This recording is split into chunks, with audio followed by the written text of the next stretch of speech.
Hello, sisters. I thought that I could really use a mental health minute this week, and maybe some of you could as well. I want to talk about Jesus and how Jesus demonstrates this awesome principle. If you remember the story of feeding the 5,000, so Jesus is surrounded by people. They are so hungry for his words that they didn't leave to eat. And Jesus is feeding them spiritually. And then it says, he sent the multitudes away. And he asks his disciples to go into a ship at that time. So he sends his disciples away in the ship, and he sends the multitudes away, and he went up into a mountain apart to pray. And when the evening was come, he was there alone. And I don't know about you, but sometimes I feel like people need me. And there's more good that I can do, and people are hungry. People are literally hungry and need food, or people are lonely and hungry for social interactions, or hungry in some other way, and that I need to give as long as there is a need. And it has always been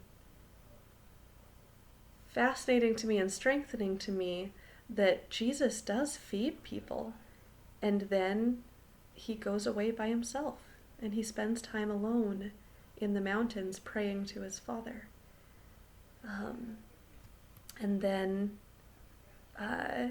and he's there by himself until the evening, so we know he's taking some time by himself. And I think that model is what Jesus would have us do, that he would have us follow that example. There are times for us to feed each other, spiritually and socially and physically.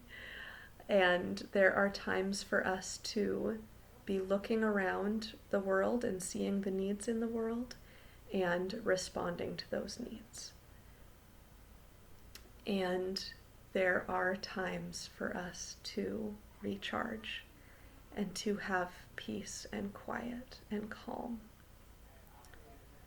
And those times can also be our times to connect with Heavenly Father so that he can give us peace and help us to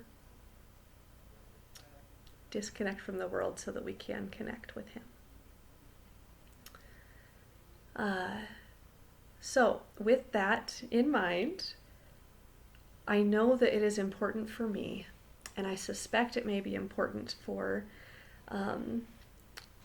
some of you, that we make time, that we set boundaries around time, that is our quiet time, where we are not on social media, that we have boundaries around time where we are not on Facebook or Instagram or whatever, or checking our email,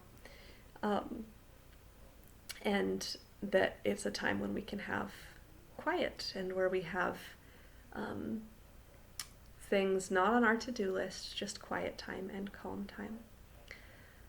I have a website I enjoy with an organization I volunteer with that has just different calming tools that I'll put in the comments.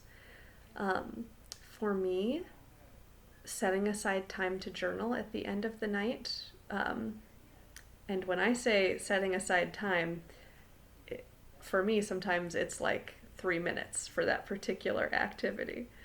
And then I have more time that's quiet and calm for other things. Ooh, amazing hair. Crazy hair.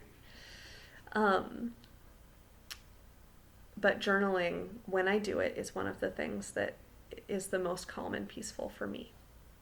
I know that for some people, coloring studying scriptures, praying, all of those things can be helpful as well. But I hope that especially at this time, when we need extra peace, that we can set boundaries around some time to that is just for that peace for us, and helping us be recharged to be able to re-engage and feed again. And with that, I love all of you, and let's all find peace and share our ways of finding peace together.